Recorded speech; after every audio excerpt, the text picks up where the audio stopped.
For the people who didn't know, Charmy pulled Sienna, Yun Hong, Cadiz, and Pontos in 165 scrolls.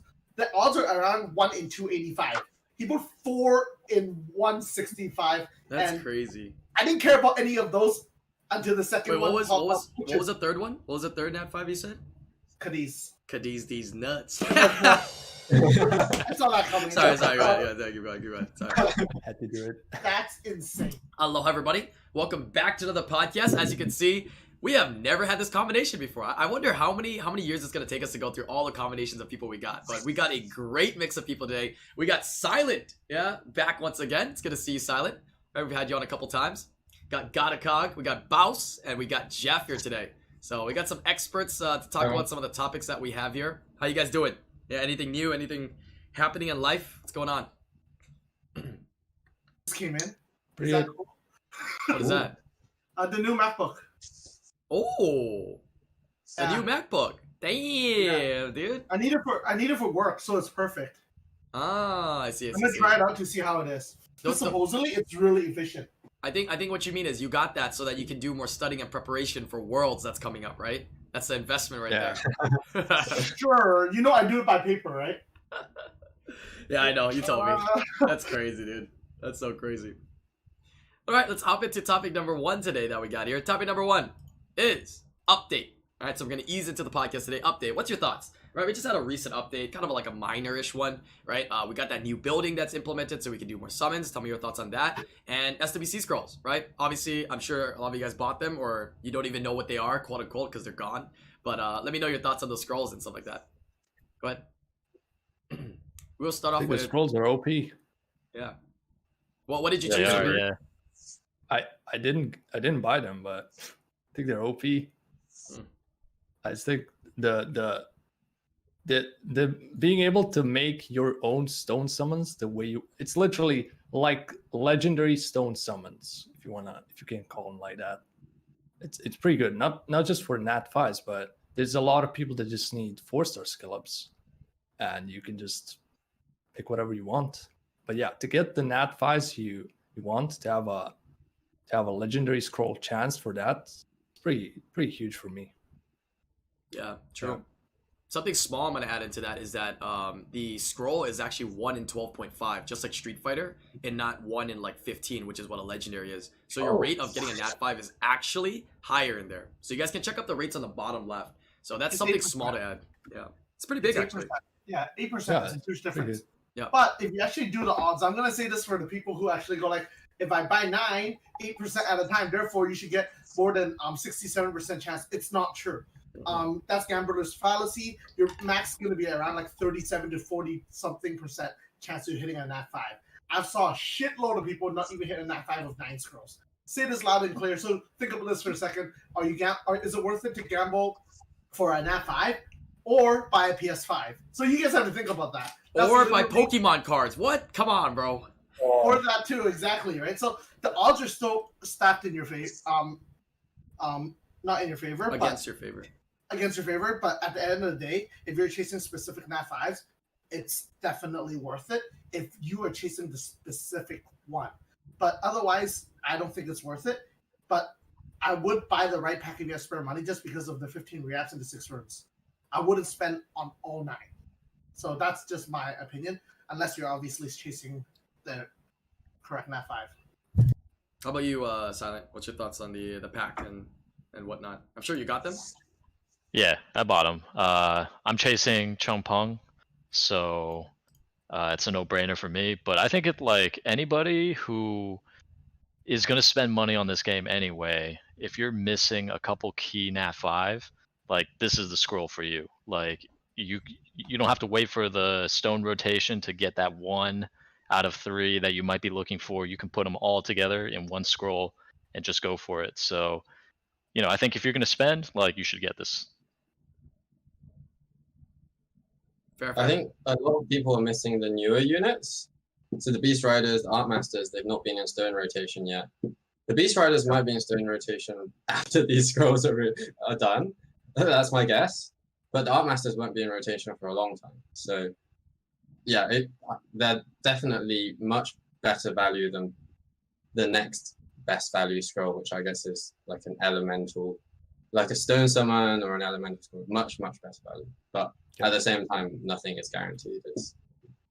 But yeah, the rates are significantly better. So I think they're good. They're a good choice if you want to spend.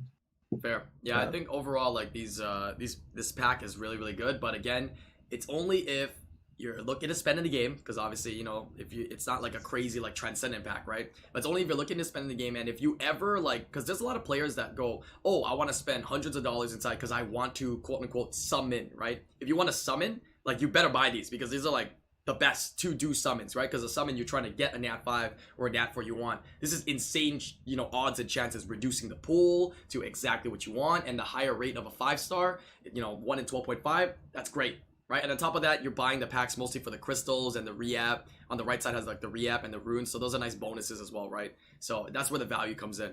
So, but if you're not trying to do summons, right, hold off, right, and wait for the crazier ones. If you're more casual in spending, wait for the better value ones. We're probably going to get a Transcendence Grow end of the year. That's, you know, yearly thing. That's like your guaranteed nat 5. So bank on that if anything. Okay, what about the new building? What's your thoughts? Dude, on the new building? Fucking finally. As long as they It's fix dope, the lag, oh my god, this was needed like 4 years ago, let's be honest. The first week I played this game, no, okay, that's not true, but you know what? The building is so nice. I can finally make room to summon. I think it's changed how Island summons now. It saves a lot of time. You can probably do a lot more accounts, but it's needed. Like, you don't understand how, well, most people would understand how bad you need it, but it's so nice to have actually space on your island again. Yeah, it's great. It's great. I mean, I don't summon too much, but it's still great to have it. You know, it's a nice touch, nice quality of life. How about you, Baus?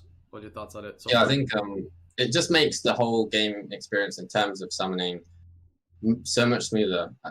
So I like to build a lot of weird units. So I think I have, you know, over 400, 400 or 500.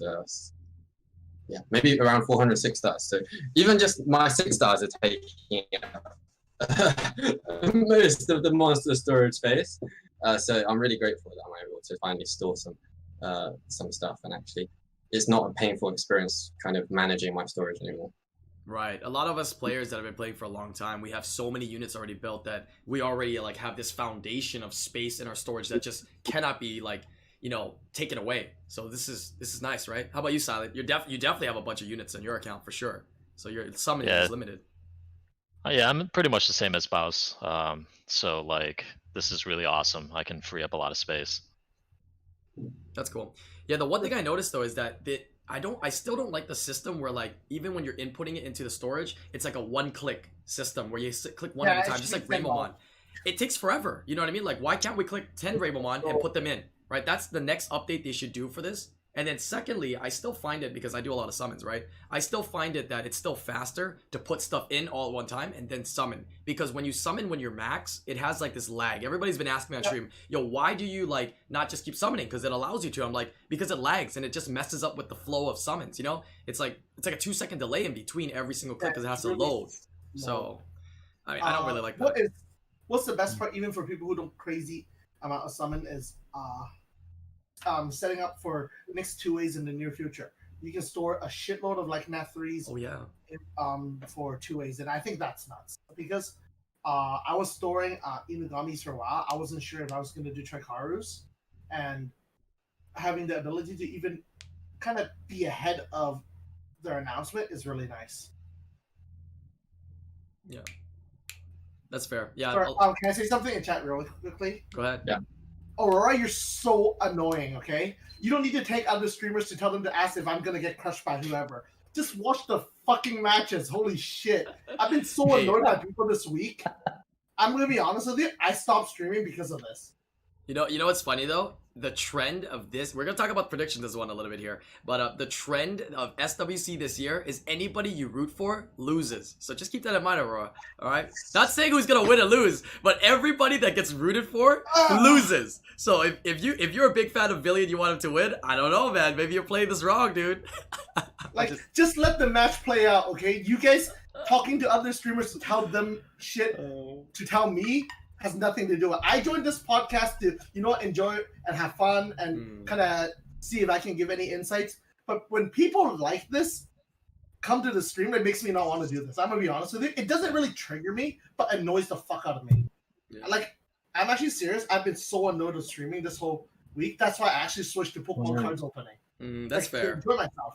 That's fair, but I know you personally, and like people like that actually fuel you to do more. So it actually makes you probably gonna be playing better in your matches coming up. So this should be exciting. I'm really excited for Worlds.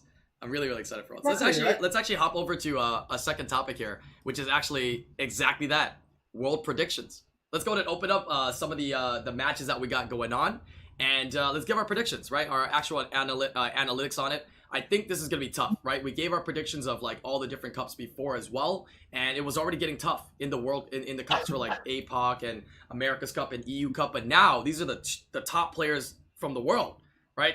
How are they going to match up with each other, right? What do you guys think so far, overall? I'll pull up the list and we can kind of go down through it.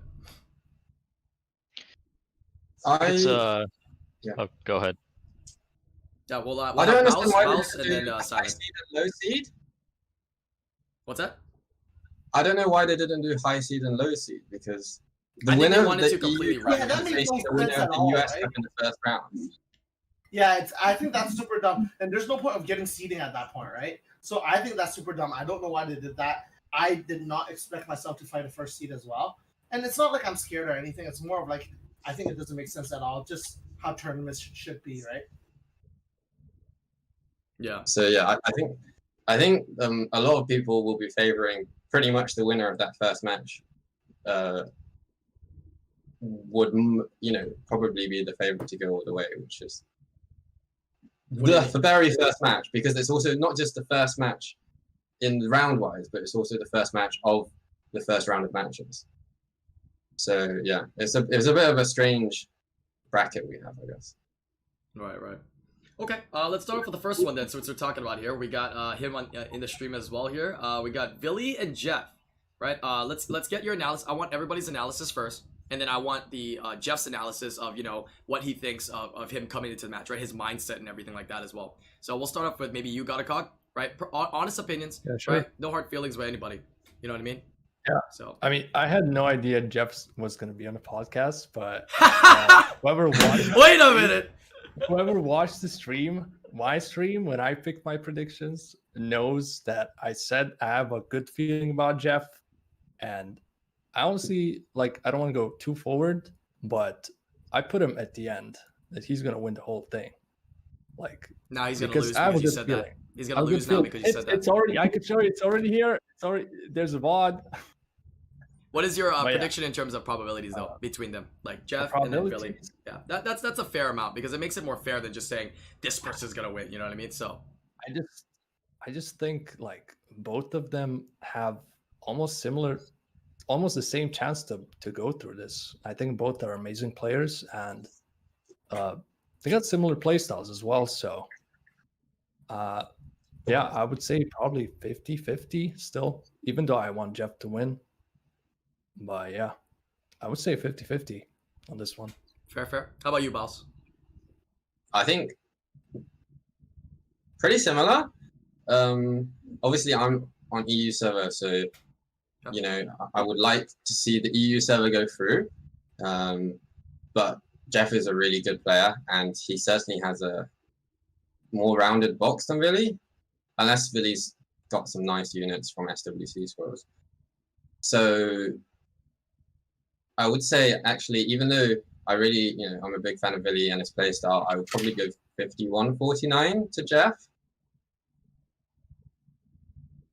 Oh, he's showing his predictions. Wait, you put Billy? No. You're so fucking stupid, dude. He's hedging his bet. He put Billy. I mean, he knows that whoever he puts loses. This fucking guy's toxic, but reverse toxic, dude. This is the same thing I did on the 2019 predictions last year. I put Diligent to win the whole thing. You're hedging your bet, right? Hedging your bets, exactly. Either you win some, 100k, or you get some scrolls. Yeah, I don't like the consolation prize. That sounds kind of garbage just to get some scrolls or 100k money. $1,000 for 3 scrolls. So what's your probability? That's the way to do it. So what's the probability you think on the match? Oh, I said 51 to Jeff. 51 to Jeff. Okay, so you still give it in his side even though you like you to win. Okay. How about you, Silent? Yeah. What's your thought process on this? So I think it's probably, for me, I'd say 60-40, Jeff over Villy. I think RNG obviously plays a factor, and at this level, people are probably pretty close in rune quality. But I think Jeff has a cleaner draft. Villy has more of that EU aggressive Bastet speed style, which I think it works, especially when he's playing in his own meta in the EU tournament. But I think that there's definitely gaps there, and if he's not able to adapt to some of the more creative stuff, like Chungpong, or some of the more less known stuff that like the draft that Jeff pulled out against Ken, for example, really caught him off guard. So it'd just be interesting to see how he adapts to that. I think he brings kind of a EU style against I think Jeff's more well-rounded style. Fair enough. So you say 60-40, right? Okay. Fair enough. My analysis of the match, I mean, honestly, Jeff's my friend, so keep that in mind. There's going to be bias, right? Not all of us are going to have bias when we're going to be discussing this. But my honest opinion right now is I think Jeff is in a very strong position. He's shown throughout the different matches and throughout the years his ability to adapt, and that's big, right? Being able to adapt and play multiple styles and understanding, right? Turn 1, turn 2, and a multitude of styles gives him that big advantage that you don't know what he's going to pull out. Where a lot of other players, I feel Villy's strong, but I don't know about his ability to adapt. And if you're going to put every match side by side that Jeff played and every match side by side that Villy played, and you saw which matches were cleaner throughout the qualifiers all the way to the Worlds, I would say Jeff's matches were a lot cleaner. I think Villy did great in EU Cup, but there were still some mistakes and some factors that panned in that got him those wins. So I'm going to put this at a 70-30, and I think Jeff is going to be a very strong contender to be winning this, especially with everything that he's been preparing for. So I'd like to see the match.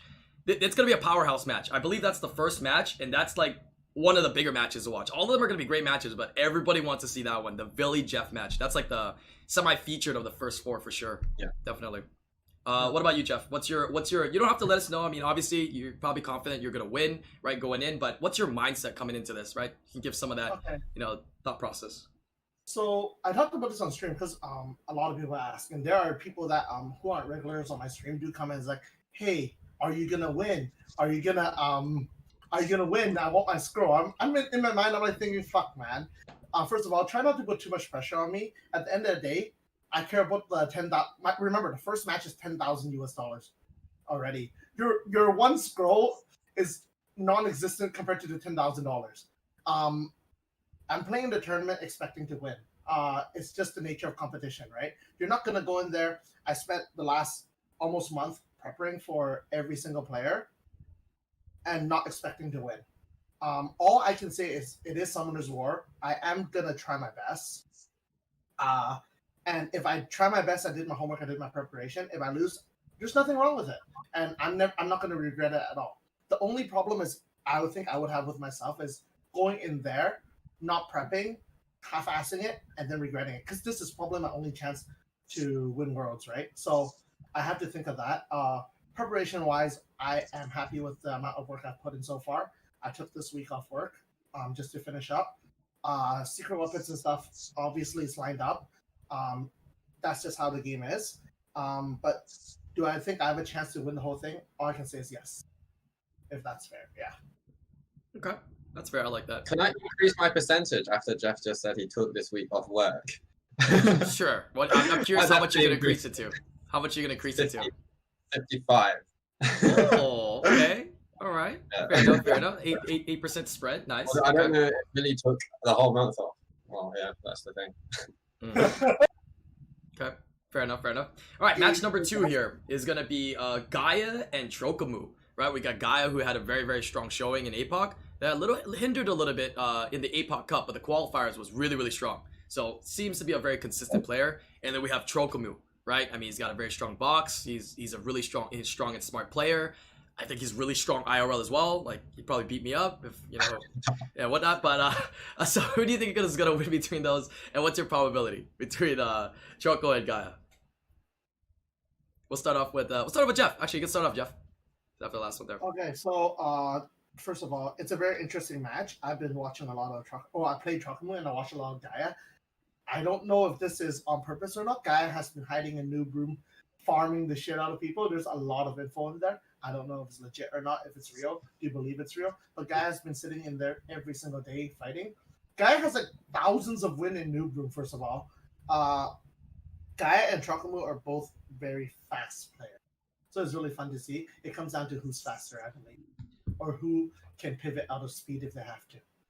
So I actually thought about this for a long time. I actually think it's 50-50. It's really hard to say for me because I don't know the speed of them. I know their speed compared to me, but I don't know their speed compared to each other.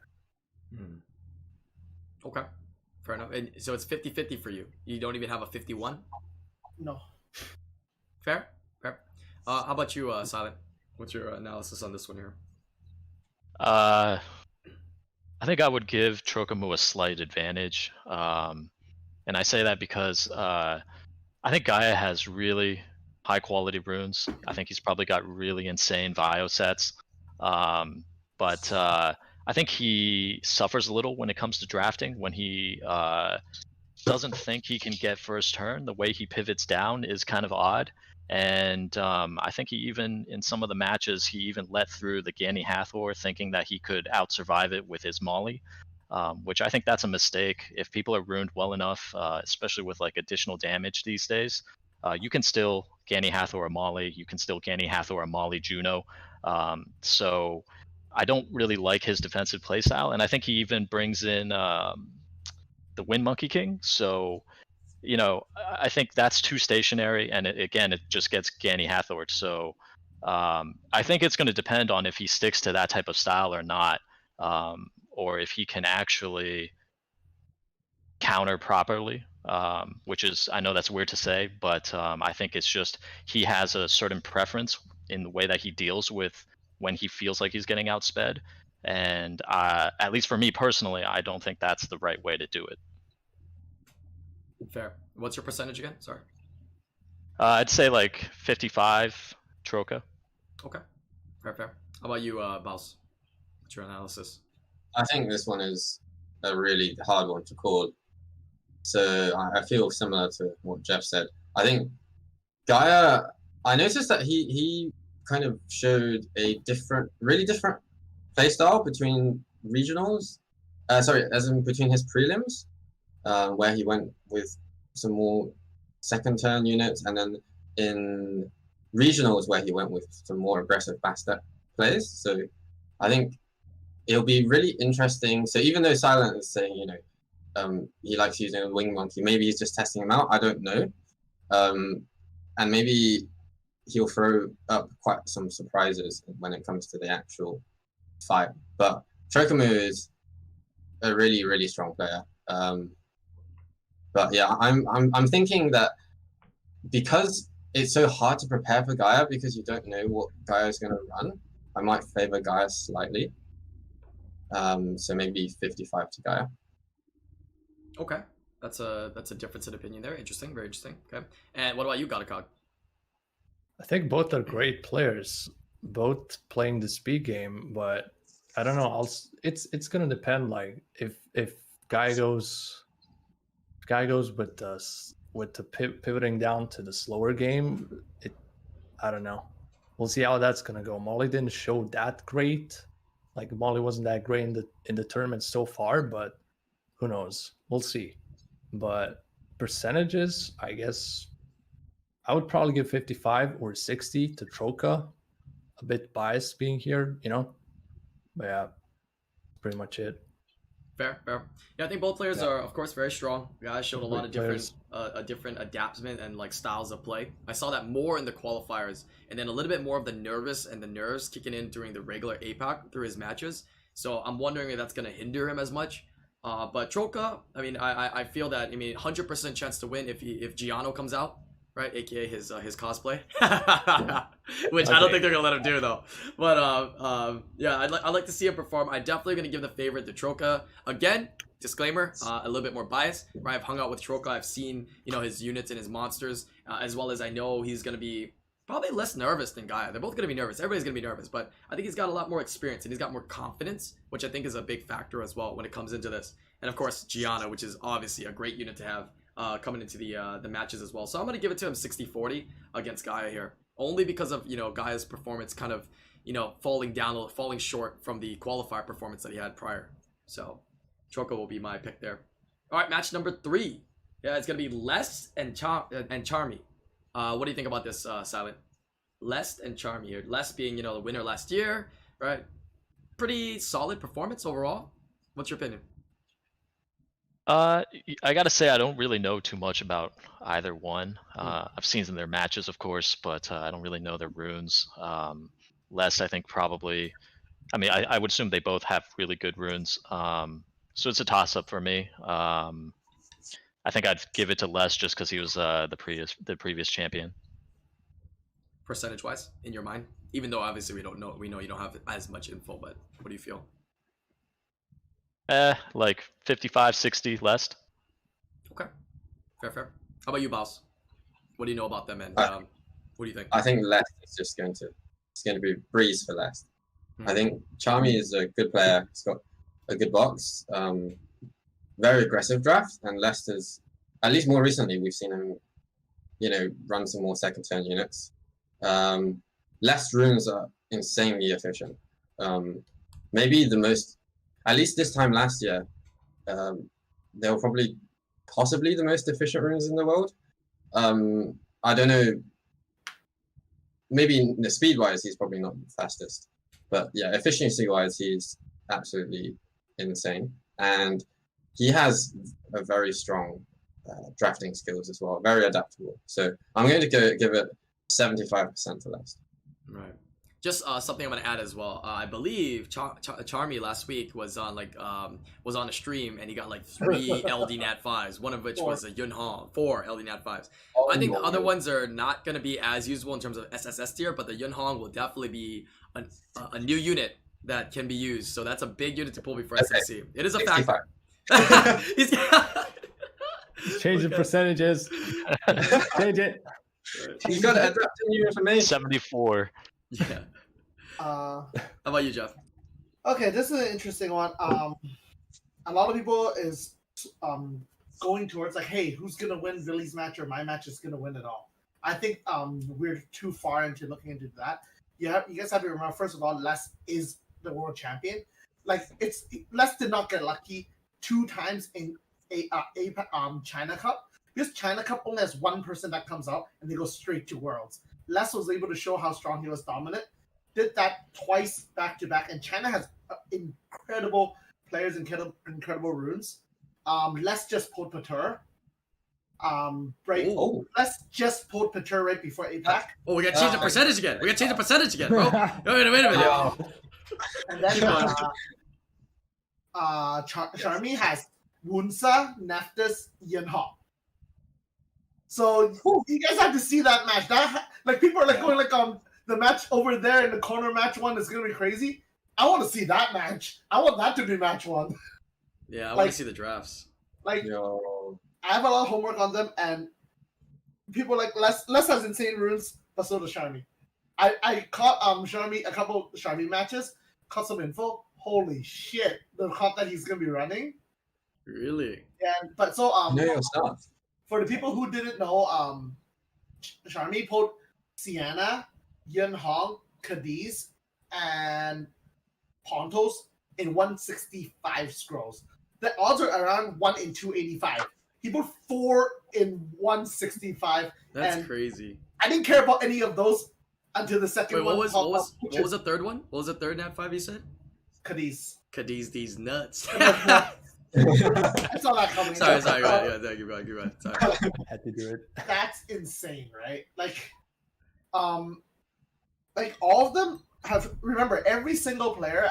I have to remind everybody They didn't get lucky. Well, they did. Some got lucky, some whatnot, but they got there for a reason. They made it through the whole regular season, 2 seasons of being high G3. So any single person has a chance to win. Now, if luck sways their one person's side, like whether it's resistance or violent, it goes a long fucking way. It is at the end of the day Summer's War. It's not predictable. You can try your best, but you can still get fucked by one proc. And throws all your homework that you did for the month out of the window. So, I personally think I'm still favoring Lest, just because he is going for the back-to-back. But Charmy is going to come out swinging for sure. Okay. So what's your percentage, though? What did you say, percentage-wise? I'm probably going to give it to Lest at 60%. Oh, okay. How about you, Gotakog? Now that you have all the information, you're the last one, and you have all the info. Now, after all this LD information, I can't do anything except 50-50. Okay, that's it. I have no idea. So, I think Lest is, of course, more experienced, but I feel like Charmy might actually go through this because a lot of people will be putting Charmy as a underdog. Which is hard to do in Summer's War with all the RNG aspects and all that. But yeah, I would say 50-50, I think. Okay, that's fair. Yeah, I think this match, from what we heard here, I mean, the boxes are going to be nuts. But I'm going to give a little bit more of analysis. I mean, Les is a player that, has performed very well the last 2 years, right? He's last year's winner as well. And also, I feel like he doesn't get as nervous. I feel like the guy has like no emotions, right? Imagine winning $100,000 and not even smiling, right? As Pat always, rants on this guy for doing, not even giving a smile to Com2uS when he's holding up the trophy for 100K. So I think nerves are going to play a big factor. And looking back, right, all the information we have is the matches they played, right? I think Charmy didn't like draft as cleanly and play as cleanly. So I feel like, that comes to the nerves. And now that we're in Worlds, that might kick in even more. So I think Les is going to be a big favorite for that as well. And I think, incorporating a Patar that he has is going to be insane. That's a huge unit to have. It's literally, honestly, one of the most busted units I feel, especially in the meta right now. And like to be able to have that is just great, right? So it's going to be tough. It's going to be tough for Charmy. So I'm going to definitely give it to Les, and I'm going to do a 60-40 as well. Yeah, I think there's a lot of factors leading towards him. So he's definitely going to be the ideal favorite there, but that is definitely a match to be watched as well. I really want to see those LD Nat 5s being pulled out and see how they use it, because they got to prepare and figure out how to use it, right? They only have a couple weeks to get used to it. It's not like a ragdoll they've had for 3 years that they've used through like 10 seasons and they know all the ins and outs, right? It's a new Nat 5. Still has to be, kind of fit in and, calibrated into like their drafts. So that should be very interesting. All right, last match here, Rozith versus Mr. Chung. This should be an interesting one as well. What are your thoughts on this, Gotakog? I'll let you start it off first here. Well, I don't know too much about Mr. Chung. Except he's got great hair. Yeah, I don't know too much about Mr. Chung. I think both are great players. I watched the matches from Mr. Chung, but yeah, I don't know. I kind of feel like Rozith's probably going to go through this. Also a bit biased here because I know Rozith more as a player. But yeah, probably 60-40 for Rozith on this one. Okay, fair enough. So 60-40 to Rozith. Fair analysis, right? Fair. How about you, Silent? What's your thoughts on this? I think I agree. I'd give Rozith maybe 60-65. I don't really know Mr. Chung too much either, besides the hair. But Rozith looks pretty strong compared to that. Okay, fair enough. Baus, analysis on this one here. I think there'll be some bias, of course, but I mean, I'm obviously not biased, actually, because if you see my my profile picture in game, it says #Team Chung. But yeah, Rozith is obviously a very good friend of mine, so well, yeah. I think Rozith has an insane account, and also no one really knows how he's going to play because he's not really been playing ladder, so he's been hiding his playstyle. So Mr. Chung is going to find it difficult to prepare for him as well.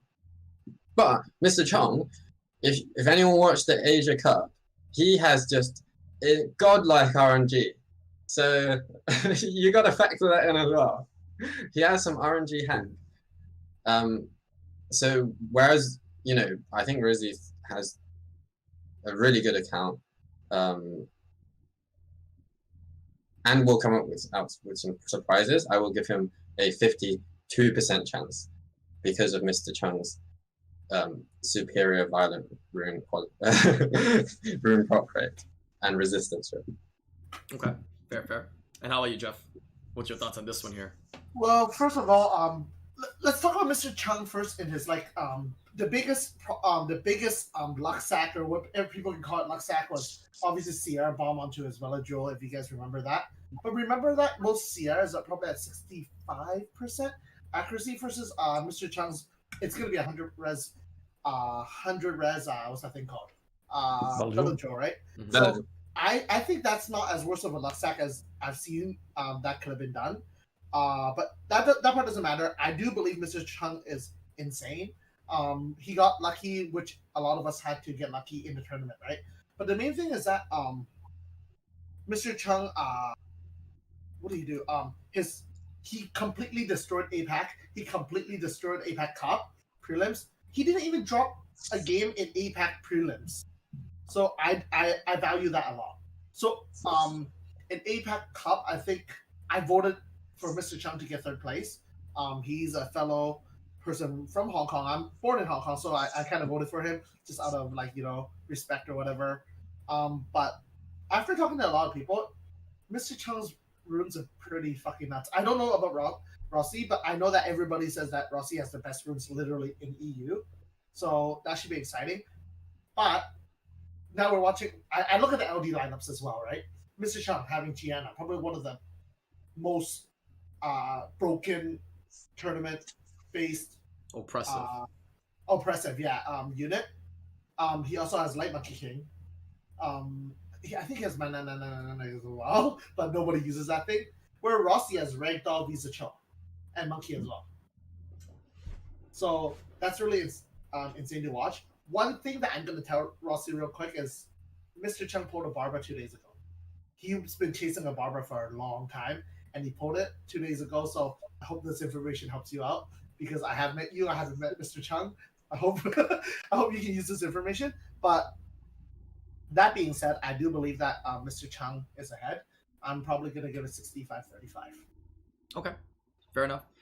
All in all, for me, I mean, after hearing all that, it seems like everybody's pretty split. But this one, out of all of them, I've had a pretty strong opinion on all of the matches so far. But this one, both players have a lot of things going for them and a lot of factors going for them that, it's too hard for me to give any favorites. So this one's going to be, the first 50-50 I'm going to be giving here, because they both have very strong aspects between both. One has more experience than the other. One has a strong showing and, of course, played very, very well. So it's going to be a close one. It's going to be a coin flip between them. Whoever can, 5-hit it out, draft better that day, whoever's less nervous when those little factors come into play is definitely the one's going to take it. So, last question I have here for the World Cup predictions, right? Who do you think's actually going to win? If you could put $1 on this winner, who would you put it? Who would you put it on? You had $1. You only owned $1 in your whole life, and you're going to bet it on this tournament. What are you going to put it on? One person. You can start off with Silent. I got to go with my boy Troca. I think he's, I just got to support my guildmates. So, maybe he'll pull on the Giano powers and go crazy. So that's what I'm hoping for. Fair. How about you, Godacog? I think everyone has more or less a good chance to win this. But as I said, I already picked Jeff. Go, Jeff. And yeah, that's pretty much it. Fair, okay. Good luck, man. How about you, Boss? Thank you. I think if I'm not choosing people that I like, then I would have to go for Lest. I think he, especially with that additional information that he pulled Pater. Yeah. But there's a lot of people I want to win, but I think Lest is probably the most likely person. Right. Okay. How about you, Jeff? I mean, you can be confident in yourself, right? And how confident you are, right? Okay, so I like my chances. I really do. I think I did all the preparation I can. I'm gonna try my best, and I'm excited because it is for a lot of money. It's for $100,000, right? Basically that puts me more than free to play in this game for the rest of my life. But anyways, I do believe in myself. I really do, and that's not being cocky or anything. That's just being confident in my preparations and also the homework that the information I got on every single player and how I prep for every single player. Fair. Okay. In terms of for me, I'll put it for you, Jeff, but just don't get too overly confident. I'm gonna put a couple stipulations though. If Jeff continues to, stay focused, which I think is the main thing for all these players, is stay focused and really like study and play his box to the best that he can, I think he has a very good shot. Because I see a lot of these other players, everybody's nervous, but I think Jeff, you handle it pretty well and you prepare for each and every situation very, very well, and you've shown that you've done that, very effectively. He didn't like that answer. He didn't like that answer. He's like, what? You didn't say fucking Troca? I'm out. The fuck is this? I love you too as well, Troca. But yeah, I think Jeff, you got a very good shot, but you have to stay focused. That's the only thing. And if you can, it's good odds. I mean, at the end of the day, it's still all probability. It's all odds, right? Depends on who shows up better that day. Is what it is. So completely agree with you. So like I said, people came to my stream. A lot of people have. That's why I've been so stressed out as well. It's like, hey, my bet's on you, my scroll's on you. Like, you know what? I understand that you guys want to win the scroll or whatever, but it is stressful that I've been dealing with, and that's why I decided to not stream for the rest of the week until SWC is done. Personal choice. But the main thing is, you guys have to remember, I am gonna obviously go in there and try my best. It's probably my only shot at Worlds ever. I really do think so, and this year, I do believe as a player, I've grown a lot. I've became quite a bit better of a player, just because of the sheer amount of time I've invested into it compared to many years. But I am happy where I'm sitting at, just because every single year I've been stuck in prelims and I've never made it out. And just winning Americas is obviously a dream, and having that now just boosts my confidence that much more. But nerves are gonna kick in, right? At the end of the day. Sitting there nervous, waiting hours just for the match. Trust me, nerves kick in. So I brought a little friend. We'll see how far that line goes down when tournament stuff begins. But yeah, all I'm gonna say is I'm gonna try my best. Thanks to people who have been supporting me all this time, but that's all I can say. Right. Okay. I don't want to disappoint anyone, right? At the end of the day, I don't want to disappoint myself. We're like losing people. She's not happy with that either. We're like killing them off or some shit. Like we're like this is like Survivor or something. And we killed them. Oh, and they came back. No worries. Hey, they all came back at the same time. No worries. Hey. I don't know what happened. If something comes up or anything technical stuff happens, don't worry about it, right? If you gotta go, you gotta go. And if the technical things happen, no worries. Just ping in the chat. It's no big deal. All right, so we just finished up the World Cup predictions there. We're gonna hop in. We got 2 more topics here. Well, the last one's just kind of fun, but next topic here I want to talk about is RTA. Now, we've been talking about this in the last other weeks as well. People want to really start continuing to brainstorm how we can fix it to make it better. And I'm not just talking about units. I'm just talking about the matchmaking, the system, maybe how they can give better rewards or get more people to play, or put walls or caps to make it more enjoyable for more players. So let's continue to have this conversation here. What are your thoughts, right? This is not SWC. This is just ladder for just the game purposes, right? The for fun, I guess you can say, aspect of RTA. What's your opinions on this? We can start with anybody, right? And any of the things you have to say about RTA matchmaking. I think it's fine. Really? Yeah, I was gonna say that too. No, seriously. I mean, I've been watching the podcast, so I will say, I think giving 1 point for losing is fine. I don't see anything wrong with that. Putting walls in place, so League of Legends or whatever, where you can't drop below a certain rank, I think that's fine. I think the system is fine though overall. I don't think there's a problem with it. I think that people complain because there's too much of a gap due to not enough people playing. So that leads to people in C3 getting matched against somebody who realistically they don't have a good shot against just because the system is like, well, there's no one else playing. I'm going to put you against a G2, G3. I think that's where it feels bad. And I don't know how much. I've heard a lot about people fighting against people who are autoing. I don't really know how much that actually is happening because I've never seen it myself. I mean, it might be happening at the very low ranks, but I'm sure they could do something about that. But I think the biggest challenge is getting people to feel incentivized to play RTA and interested to compete. And one example I'll point to is the way Riot handles their games with more frequent patching that makes it more interesting. I think a lot of people get burned out because their box is limited in a certain way. And they're like, well, you know, I have to play this way, but in this meta, that's really bad. Or I have this trash LD Nat 5 and it's been 4 years since it, you know, and anyone's talked about it. It's never getting buffed. I'm never going to be able to enjoy playing with it in RTA, so I'm not going to try. So I think like if they were to have, I don't want to say buffs, but like patches, that balance patches on a more frequent, maybe like month or whatever basis, that would help keep the game more dynamic and fresh, and then get people more interested into playing. Because you know, season over season, we see the overall population of people playing RTA continuously declining. That's true. I like a lot of points that you say this. So I'm gonna go back to the beginning though. You said you think it's fine. So it's not fine then. It's one of those, it's fine, you're sitting in a burning building thing. There's things that can be tweaked to make it better, but the overall foundation is fine, right? Is what Yeah, you're I saying. think the system itself is fine. Like Okay. there is an MMR if people, whether they realize it or not. When you're win streaking, you play against other people that are win streaking. When you're high win rate percentage, you're playing against other people that are high win rate percentage. You know, like I'm sitting at like 77% win rate right now, and it takes me like a minute to find a match, even though I'm not high in the top 100 G3. So there is some sort of MMR system in place, and the same for when you lose. So you start to get matched against, you know, even in G3, you start to get matched against C3. So there is some sort of MMR correction system happening.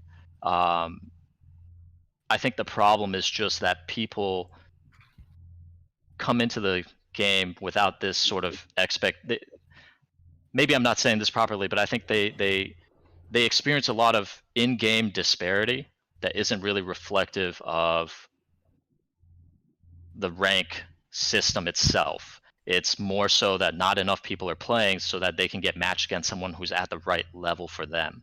And I think there's a lot of factors there that kind of occlude that, like your rune quality. It's hard to tell like what, you know, especially in the lower areas where you might be playing someone who just qualified or went through their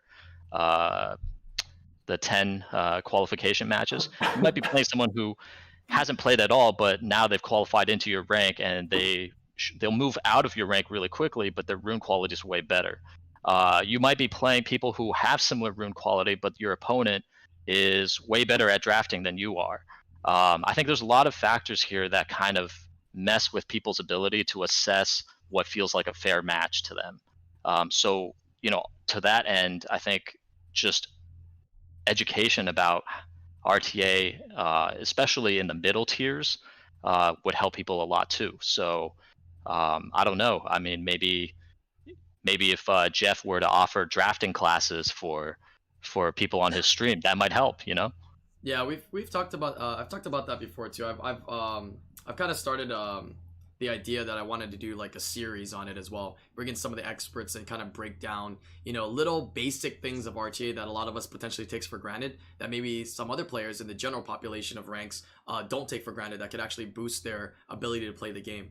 Because a lot of them, I feel that they think that they're good or they're not, right? They don't have things ruined on their account correctly. There's a lot of factors that come down to RTA, not just the procs, right? It's your draft, how you draft, the order you draft, the units you have ruined, how you have them ruined, that all come into play. And everybody just chalks it up to, you know, I lost to that guy because of procs. I lost to him because he's a higher rank, you know, and whatnot. Which might be true in certain instances, but I think more often than not, it comes down to the players. It's just, you're not as good as you think. And it's just because you need to like figure out and learn more is all. So I like that approach where we need to really address the issue of getting more people to play. And I think if they they take that step, as well as removing the auto button. I don't think we really need the auto button. Just taking it away, I don't see that many detriments to it as well. So removing auto button and getting an incentive somehow for people to play. What do you think about that? Can I just add one more thing? Go ahead. I think that people just also need to get comfortable with losing. Like if you're not at the highest ranks, you're gonna meet a ceiling somewhere, whether that's your draft, your rune quality, your monster box, whatever. So if you have a bad, if you have a loss, period, just get comfortable with that. It's okay. It's a learning opportunity. It's a competitive landscape. I mean, that's what RTA is, right? This is the end game of Summoners War, where you're trying to measure yourself against everybody else. So if you lose, I mean, that may just be the limitations of where you're currently at. So you just have to figure out, can I work on my runes? Can I work on my draft? Is there something key that I need to build into my monster box? But I think, at least the way, maybe I'm just perceiving it this way, but it seems like people feel like, oh, I had a couple bad losses, this game is rigged against me, I don't want to participate, and then they disengage from it. Fair. How about you guys? What are your thoughts on this and what we kind of talked about so far? Any of you, Jeff, Faust, got a card? First of all, I think that, first of all, everybody knows that I've been hiding in Stone Rank, farming the fuck out of people for points. I'm just the biggest asshole in the world. It's been coming back to me nonstop recently, and people have been going to official Summoners War Facebook page to kind of like harass me about it, saying that this piece of shit has been farming people and he's a bad person. First of all, I'm not farming people. I literally dropped down my points to 900 points because someone was saying that Jeff is probably the worst person in SWC. I don't know why he's there. So I thought I was just trolling, right? And then somehow it became such a big problem. I kind of regret doing it. I thought it was funny. In general, people thought that. So I do feel that the easiest way is Com2uS incentivizing more players to play, because automatically when you add slot more players in, there's going to be more people spread out throughout the ranks. I think giving them 1 point per loss extra is really nice, but we still got to figure out how can they not just go in and lose and just farm the points as well. So we want to make it's very hard to do, right? It's not something that I can fix overnight. They got to figure out like how to incentivize people to play. I've said this many times. Maybe force people to have minimum, let's say out of 30 wins, 5 wins a day. There's no way you guys are telling me that people can't go in and win 5 wins a day, or maybe 10 wins a week, and that is like a weekly, not a daily, that you do, and it gives you guys like something like summoning stones, transmog stone or whatever. So it forces people not to just go in and quit out and constantly farm 30 points a day or something like that. So it's a balance right there. I think we spoke about this 1,000 times already. Mm-hmm. And at the end, it's a balance. It's very hard, but I can see how everything's going to be fixed is that more players play, and also reasons for people to play, right? So that's how I feel that it will balance out in general. Com2uS has spent years trying to work on, like, how many seasons is this now? 14 seasons trying to fix this. They've done some really ridiculous dumb things, but they've also improved it quite a bit. I don't think it's as big of a problem as people say it is. It's a lot more. I feel that a lot of like Reddit or just social media in general just jump onto argument and they don't actually queue up. Like incentivize people doing replacements, doing X amount of matches a week. That gives them something. I think that's pretty fair. Even when we were talking about like a Knack 4 Devilmon, very easy to farm, enough points. Because there's no way if you're at the right elo or right rank, you're not going to be able to pick up 5 wins out of 30. I think that's actually impossible. Or maybe like 10 wins out of the whole week. That's just how I see it might work. I'm not saying it's going to work, but I think it might at least solve the problem for now until more problems arise due to the new fixes. Yeah, I mean, I think it's a give and take, right? Right now, we don't have a lot of people playing. We want more people to play. But if we incentivize people to play, the immediate concern is that people are... Hello? Can you hear me? Yeah. So the immediate concern is that people are gonna like drop rank, just like Arena, right? Drop rank and just farm for like resources and farm for points. So that's the only scare. But what's worse, having people do that or just not having enough people play the game? You know, because there has to be a balance, and that's what we're gonna have to kind of determine and give Com2uS some, you know, options and maybe some suggestions that will be best. But overall, I think if the goal is to get more people to play, then we just have to do that first, and then we can address the issue of people dropping ranks and smurfing later, right? Wouldn't it be a better problem to have people smurfing than having nobody playing RTA? Right? At least that means that everybody's playing RTA. And let's just say that people do smurf. That just means that for you to win your matches, you'll just be at a lower rank than what you are supposed to be, right? Let's say you're usually a Conqueror and all the Guardians are farming Conqueror now. So the Conqueror players are just fighters and it just trickles down. And then after that can be fixed. You know, they can figure out a wall or some way to fix that after. But I think refreshing the game and getting more people to play is important, right? 10 wings a week, maybe get a scroll. 10 wings a week, maybe get something, right? Apparently the rewards in the shop are not enticing enough. Nobody cares enough to do a lot of wings and collect a lot of those auras. So we got to give something else. And the best incentive, stones, mystical scrolls, right? We've seen it. People are driven by those. Devilmons. People are driven by those. So I think refreshing that and getting that started, get that wheel running is going to be the first step. This is not a simple one-step process to fix. There's always going to be some kind of, you know, leak. Once you cover one hole, another hole is going to leak until, you know, but if you don't cover any holes, then, hey, we got a full leaking barrel for forever, right? So that's my 2 cents on it. It's not like something that can be fixed overnight. I'm sure a lot of our ideas behind what we're thinking is not a one fix solution, but it's this idea to launch them towards fixing it. I'm sure there's going to be a lot more problems that arise that we never thought of due to what we just spoke about. And maybe Com2uS did think about that. Because remember, it's $1 billion company. Like we all joke aside they're incompetent or whatever. At the end of the day, they've done so many improvements and they do want this game to succeed. They want to juice this game it's their biggest franchise. They want to juice it as long as possible, right? So I can only see that they want to improve the game as well, but they are trying to figure out on their end as well. And like I said, a lot of stuff that we thought might work, maybe in their own defense, doesn't work due to what their own thoughts as well. So it's really weird. I'm just trying to look at it in the middle, like both sides, right? But rank caps is one thing that we talked about as well. But a lot of times I have had seasons where I was G3 and I was hard stuck G1 for quite a while. So that's kind of awkward as well. So it's really a balance that you gotta figure out. It's not us, but I would love to like recommend things that they start thinking about with that path work. Okay. How about you, Boss? Did you have anything to include in this? I think, yeah, listening to what everyone said was really interesting. I still maintain that 90+% of this current system is fine. Clearly, there are some issues. So, you know, the autoing, I think that's something that should not be okay.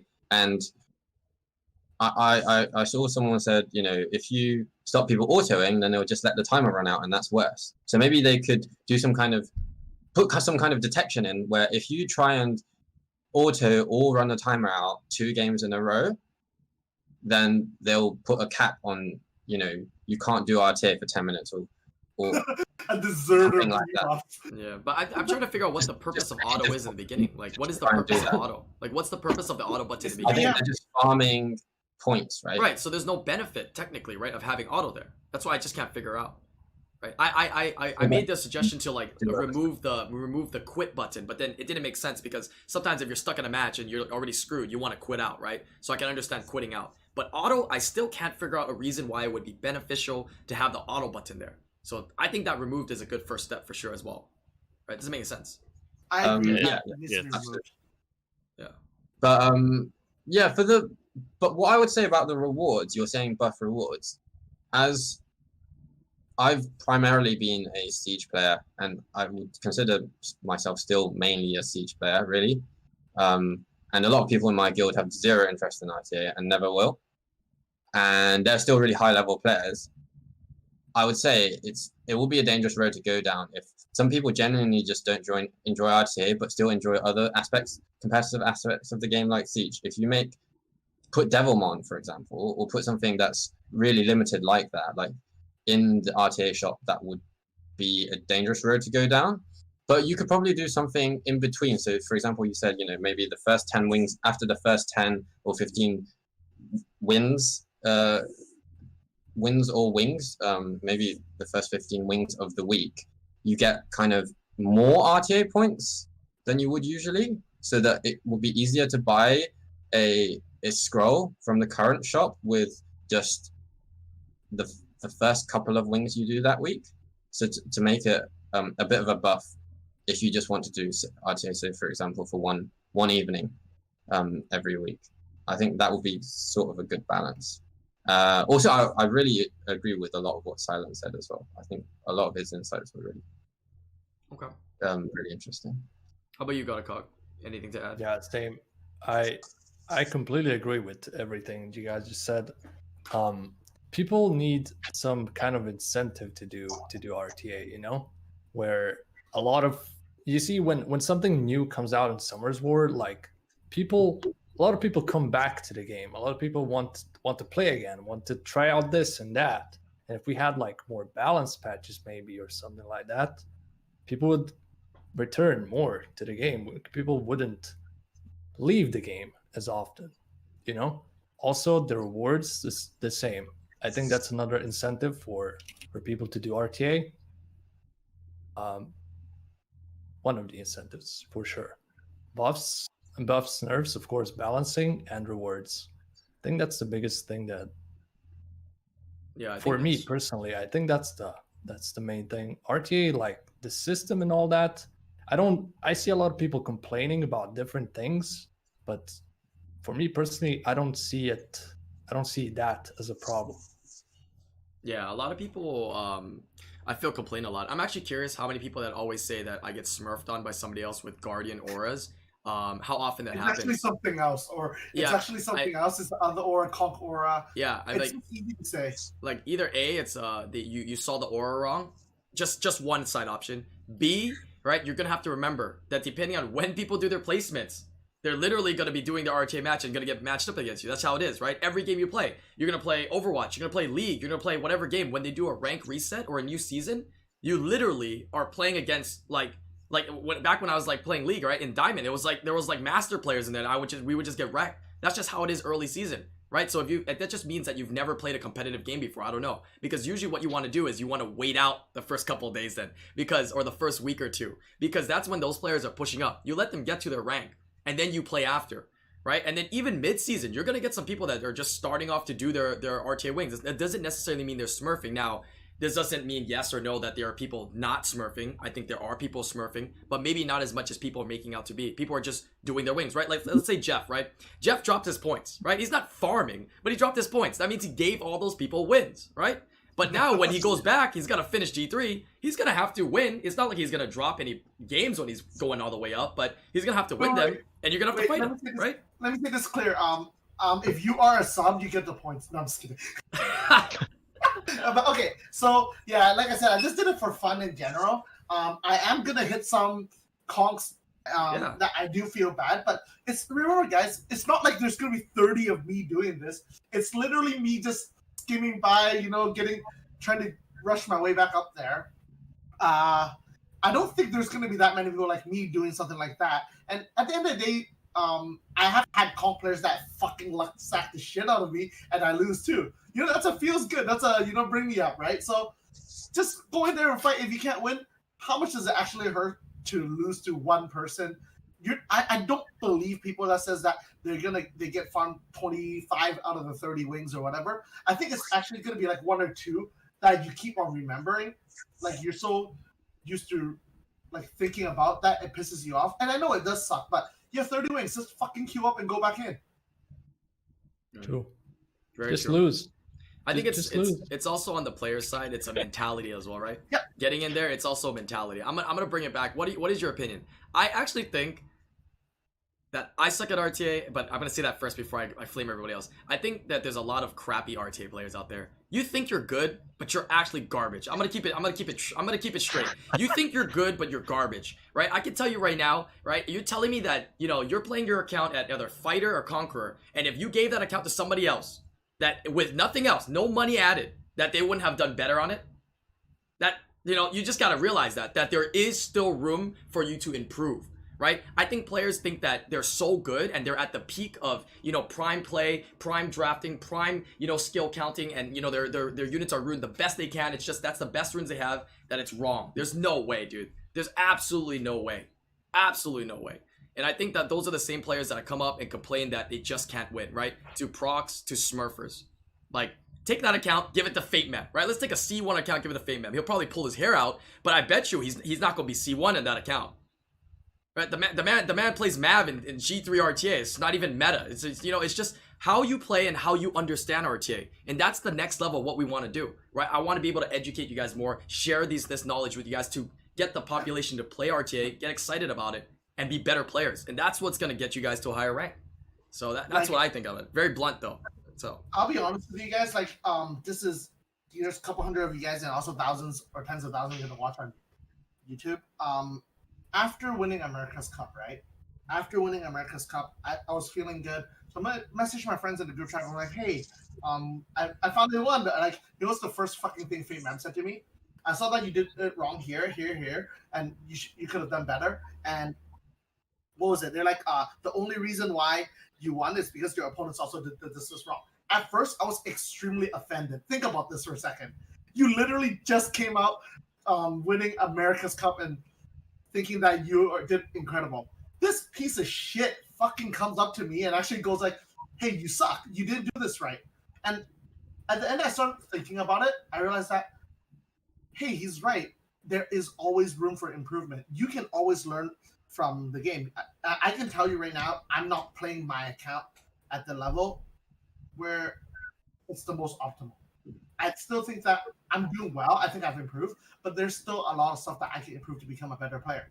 At the end, I wouldn't say I have that many LD95s. I'm not abusing LD95s. I do have most mono elementals and everything. But overall, I do see mistakes in my play. And I would say I'm playing at a very high level, right? But try and use that, use those wins that you win and look back at what did you do to win. And look at what you have issues with and why are you losing. And look back at it and go like, hey, I lost because of this. Don't try. I know there are going to be people that are going to get killed by people who are completely destroyed with better units and runes, but don't dwell on those. It doesn't really matter. Go back in and go like, hey, what can I do to improve my play? There's always improvement. I'm sure every single G3 or top ranked players go like, hey, I could have done better here. I could have done better here. Or remember, it's not just play as well. Then you can think about like how you ruin your account. If you have issues against certain things in your account, try and adding more stuff into it that would help your lineup, drafting differently, and seeing if you're going to improve. Like, there's no point in taking the same 7 units, running it down, and hoping that you're going to improve when you're losing to certain comps, right? You're never going to improve. And I think that's the biggest between a lot of the players, where they can, the adaptability. Yeah. So just use that time and learn, and don't dwell on it. There's nothing wrong with losing.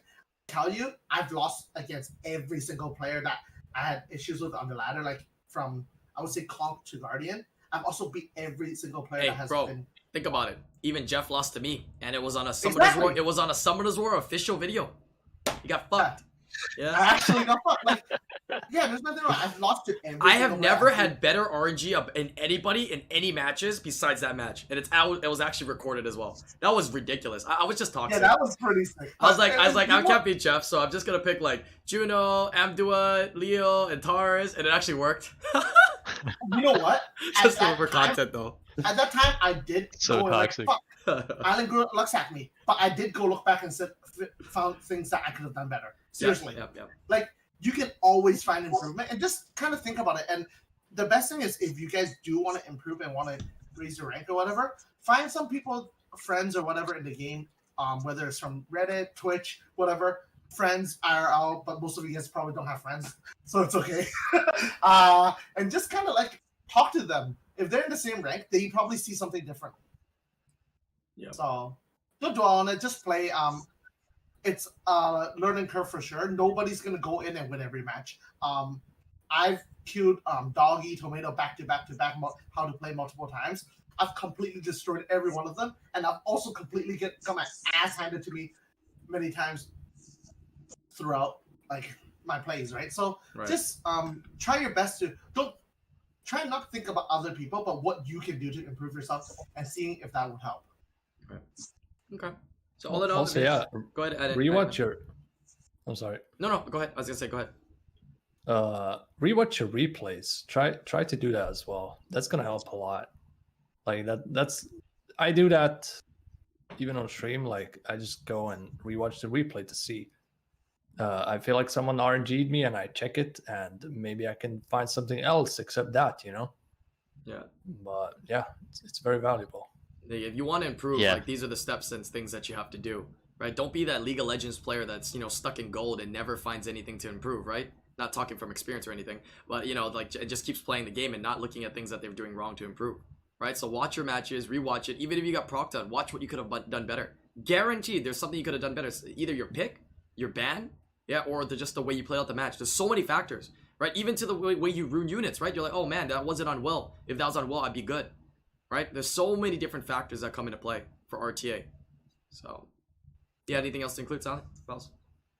No, I was just gonna echo what ACOG just said. I mean, that's huge. Like, I used to rage a lot. I still do sometimes. But I used to be like, oh my god, this guy just procced his ass off, and that's why I lost. But then I go back and I watch it, and it's like I got 3 procs and he got 5. So it's like, was that really the problem? No.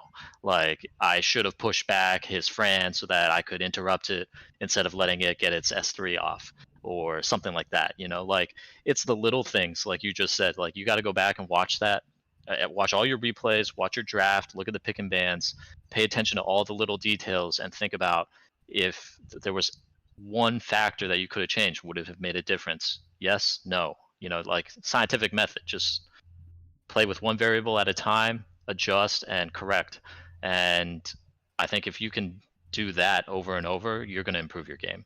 All right, I'll kind of give you the idea that I have here. I'll announce it now, and then if you guys want in the stream and in the podcast, in the comments down below, let me know your thoughts on this. So my thought is, we've already had this channel in my Discord, which was like RTA submissions, right? People want to submit their RTA matches, the crazy ones, the toxic ones. I want to open it up to maybe opening another channel in there or using that exact one where you guys are going to be able to submit your clip of a match that you didn't win, right? Not that you got procced up entirely, but that you just don't understand why you lost and what you could have done better. And my idea was to make some videos on that, and we're gonna do some videos of that. I'm gonna bring in some experts. I'm bringing Silent, Make It About Bouse, and we're gonna go ahead and analyze those specific matches, and then we can do like a weekly upload of multiple of these videos for you guys to watch. And I think watching the mistakes of other players and of various ranks will help you to improve as well. So I think that's something that we're going to be starting up real soon. I know that content in particular, this is the reason why there's not a lot of this on YouTube. That content in particular doesn't get a lot of views. It doesn't get a lot of likes. It doesn't have a lot of traction, right? But I'm willing to do it as well because I think it's fun and I think it's, you know, what we need for the community. So that's the idea that we're going to be starting off real soon. Yeah. So I think it should be really nice. About that content is I thought about doing something similar a long time ago. I would love to work with Island to do it. Reason why I did not do it is YDCB did come to me and say, hey, Jeff, I know this is when I started streaming and started trying to like content creation or whatever. He's like, Jeff, you know that there's only at the time Arena, there's only 30 G3 players. So how many people realistically are you trying to watch your videos to learn from you? There's still gonna be a bunch where it's Guardian 1, Guardian 2, but realistically compared to like Conquer and whatnot, Conquer and whatnot, maybe they're not interested because it's not relatable, right? And that is the reason why I kind of fell back from doing it, because you don't want to spend hours making content and there's only very small group that you target, right? Mm-hmm. So that is the reason why I did not do it. It's very, like, I don't want to make like a video, spend hours on it and get like 500, 1,000, 2,000 views, right? You, at the end of the day, it's hours of work put in.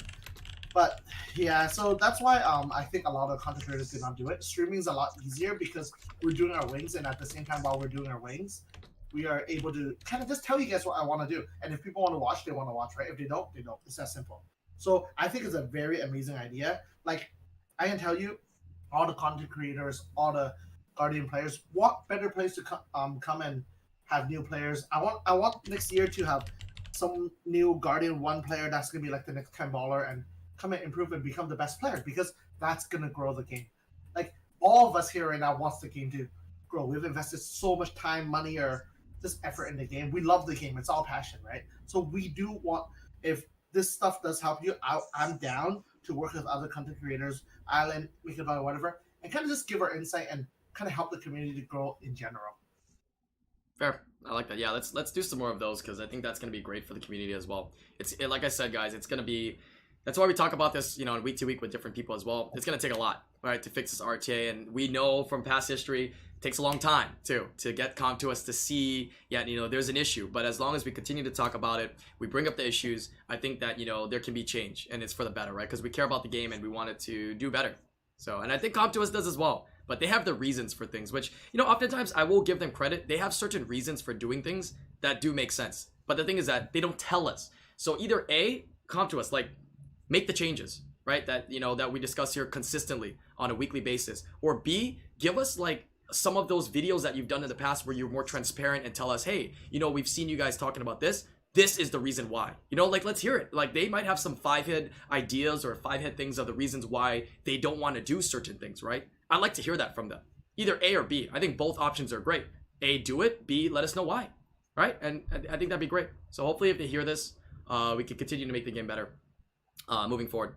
But all right, getting through the podcast here, we're going to go into topic number 4. Just a fun one just to end off here. Just to talk about Pokemon. Yeah, so... Well, have you guys been into Pokemon, Baus and Ganaka? Because Jeff, right, if Jeff moves his screen to the right here, you can see a whole wall of Pokemon. He's been opening up packs every day. Silent messaged me this morning, asking me about, some of his cards that he found as well, which is a common question everybody's been asking me, right? It's all about Pokemon lately, right? I have personally not been buying Summoners War packs. I've been buying Pokemon packs instead of Summoners War packs. So what do you guys think of Pokemon and everything going on with it lately? Change it up here. I love Pokemon. I love Pokemon, but... honestly, I can't afford it. I would love to open packs and stuff like that. But yeah, especially because I live in Serbia as well. And the delivery and all that, it's a bit complicated. But yeah, I would probably start something. I would start opening packs probably if I had the opportunity. I would love to. I love Pokemon. And Go ahead. I'm just trying to figure out if my 10-year-old self made a good investment or not. You know what I'm saying? Oh, you made money on all those cards. Even the damage cards are worth more than what they were before. That's for sure. So, it's just a matter of you're going to get them graded. Did you have more stuff than what you showed me? Or what? Are you buying stuff to invest in stuff? Or you feel nostalgia? Nah. Like, I have this, like, old binder. Honestly, I don't even have that many cards. But I had this old binder from when I was a kid, and like with all the hype, I figured maybe I'll check it out, and I don't know, maybe this stuff is worth something. It is. Is it? Yep, it is. Oh.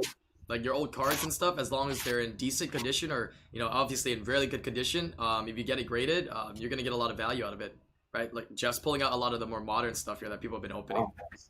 Yeah. I lost my binder. You have? I had almost pretty much most of the first 150 cards, and then I put it in a binder, and then I lost it when I was a teenager, and I just couldn't find it. I don't know what happened to it. Maybe someone broke into the house and stole the binder. But yeah, that was that was it. Either that or your parents threw it away. And like, stop collecting No, cards. I'm sure. Dude, it's so fun. Well, there's a chance, but I trust that they did it. What are you saying, Jeff? It's addicting as fuck. Yeah, Jeff's on board now. Like I've been telling people this, right? I mean, I wish Pokemon sponsored me though, but dude, I am freaking like, you buy $100 in Pokemon, bro. You feel like let's ask yourself, right? Why do you buy $100 in Summoners War? Right, improve your account and whatnot, right? Obviously, but it's for the fun, right? It's for the rush. It's for the thrill, right?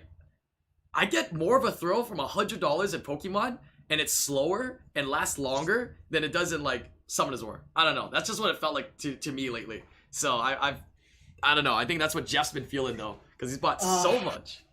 Well, it's kind of my getaway from Summoners War. Like, honestly, I've spent so much time, effort, and like just preparing for SWC. Like, I think I'm gonna take a break after SWC, no matter if I win or lose. And Pokemon's just kind of escaped from that. Opening packs is super fun, enjoyable, and luckily enough, I have a community that also enjoys it. So they just want to see me open packs and stuff. And I have friends that are helping me, like Island, Mika the Bud, and all of them are all helping me. They're all interested as well. And it's pretty fucking awesome, honestly. So that's why I'm enjoying it right now. Yeah, like prices of Pokemon's crazy, dude. Like boxes, like old school boxes that used to open, we're talking like 5 digits, 10, 20, $30,000 for a box of cards. Isn't that crazy? Yep. And I can't wrap my head around that yet, but I do understand the business aspect. But I have too much money tied up into the stock market instead recently. So in the future I might look into it, but overall, yeah, it's really enjoyable, even the new stuff, because there's always a chase card, right? And basically I call like I think Island knows this, like if you open like some certain packs, if you get this card, there's not going to be something super rare in it, but if you get a card like this, it's going to have a chance. So I call these lightnings, and if you open these in like certain packs that are It's like lightning. very like, yeah, it's like whenever you get like this in evolution pack, it's like LD lightning, right? It's addicting to chase it. It's super fun. Like it also speaks to my DGen self, but I'm having a lot of fun in general, and because there's a lot of friends behind it as well. Like I'm always watching the market right now, Pokemon market, like what I can buy, what I can find, and some of my stuff are investments. I'm sure Alan knows this. Like the Hidden Fate boxes have been nuts right now, PTBs and whatnot, and I'm sure he has a shitload behind him. And those, there you go. Yeah, you can buy boxes and whatnot. So this is a box of Aquapolis. This is a pretty old set as well. It's part of the E series set. But so some of the biggest like people in the world are like doing openings right now. Like it's actually that hype. Like you have like famous people like Logic spending 200K on like a Charizard, right? You have people like Logan Paul opening the $250,000 first edition base box. This weekend you had Stevie Aoki doing a charity fund to open a base unlimited box where they raised like hundreds of thousands of dollars. You have the second bidder of that Charizard that Logic didn't get. Stevie Aoki was betting on it. You have people like Pay Money Wubby that opened up a first edition Jungle Box with like 30K viewers this weekend. The other weekend I was on the stream with Mizkif and Train, and they had 80,000 viewers opening a first edition Team Rocket box. And there's so many people doing stuff. It's crazy. People are opening box left and right. This box in particular is going to be for what some of the big streamers are doing.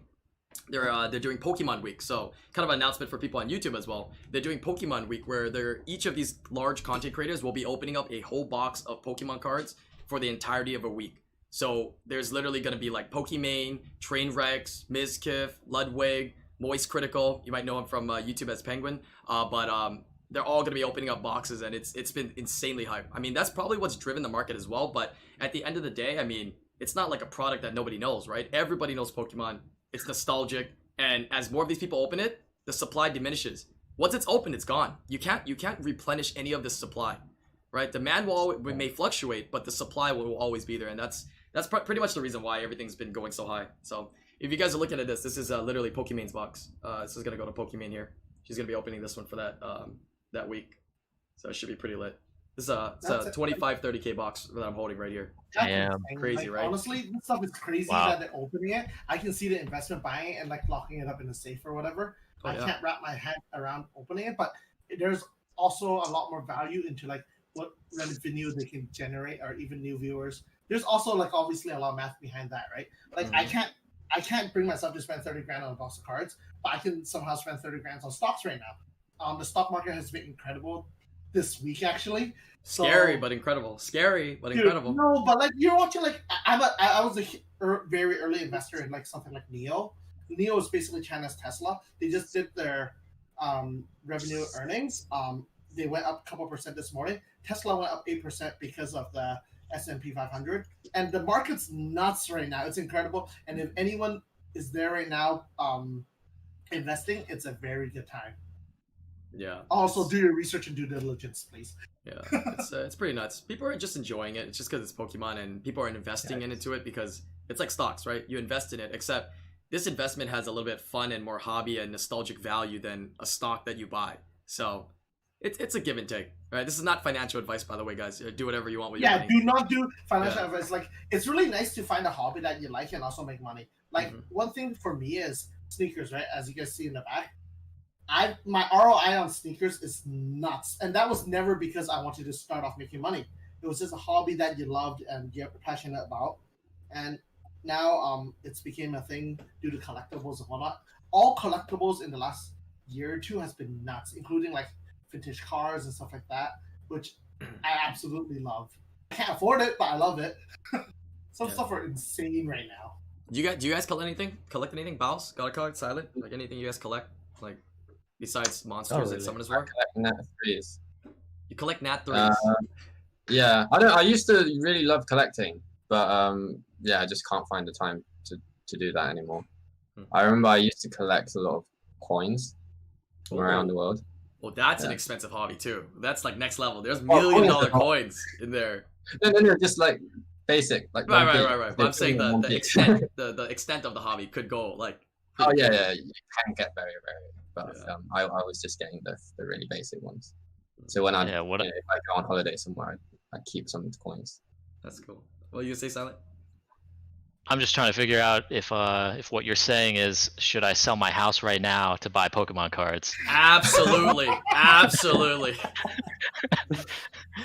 Crazy how some boxes, the first edition box, is literally like the price of people's houses, if not more than people's houses. Right now, it's like 400K, like for a Really? That's yeah. wow. Well, one sold for 375. So What? if somebody can look it up for me right now, because I can't click away. Can somebody look up Heritage Auction Pokemon base set, first edition? There was one that was on there for 280K, and there was still a week left of auction. So I want to see what it ends. The last day is the day that's gonna get bid up. 375 last Crazy. time I checked. Yeah. So there's one Wow. actually out there live, currently right now, trying to be sold. But this other sounds things, Actually crazy. I mean, other Damn. things that you guys can collect as well. I mean, this is just my hobby, man. Like. But like it's I'm glad to see everything kind of going crazy. But these are just like the old school games. Is this kind of spark a memory on any old games you played? Pokemon Wow, Silver. they did as well. I see that a lot of people are collecting those as well. Yeah, now. this is I in my personal opinion, not financial advice, but this is probably the next market to boom up. So I mean, if you're looking into things and you like old games and whatnot, this would probably be the next market. In my personal opinion, that's gonna go up. Right here's yellow as well. I did learn something about myself Good. a few years ago. Was that the only thing I don't like to collect is money. I mean, it's bad to hold it technically, right? From Yeah, but yeah. there are a lot smarter things that I could have done in my life as well. Like this is like financial things that I thought of myself. But you know what? I enjoyed it, so it is what it is. Just hope for the best, you know. Yeah, definitely. But it's been great, and I'm glad that you helped me a lot recently to like get into it. I'm still doing a lot of my research, but also, guys, only do it if you enjoy it and you do your research, because don't blindly follow a bunch of people. I've seen people getting burned left, right, and center in like Discord groups, Facebook groups as well, and it's pretty interesting. Yeah, like I would say at the end of the day, you don't have to be a collector, but I think this topic is interesting enough that everybody here, people listening, you'll probably go look it up, you know what I mean, online, see the craziness that's going on. I think it's kind of interesting to keep up with the news and the trends, right? And for those of you guys that invest in stocks, it also can play a role, right? Like certain stocks definitely have boom, like CLCT, Yep. which is, you know, the Collectors Universe, the ones that do the gradings. That stock had a huge boom, and people that knew about it because they saw the Pokemon boom bought in very, very low, and it's like double, you know, 40% up in like just a couple months. So I mean, it comes into play, right? The more you know, I guess, no matter what you do in life, is very, very, very good. All right, last couple things here. Is there anything else you guys wanted added? I think we had a pretty solid podcast today.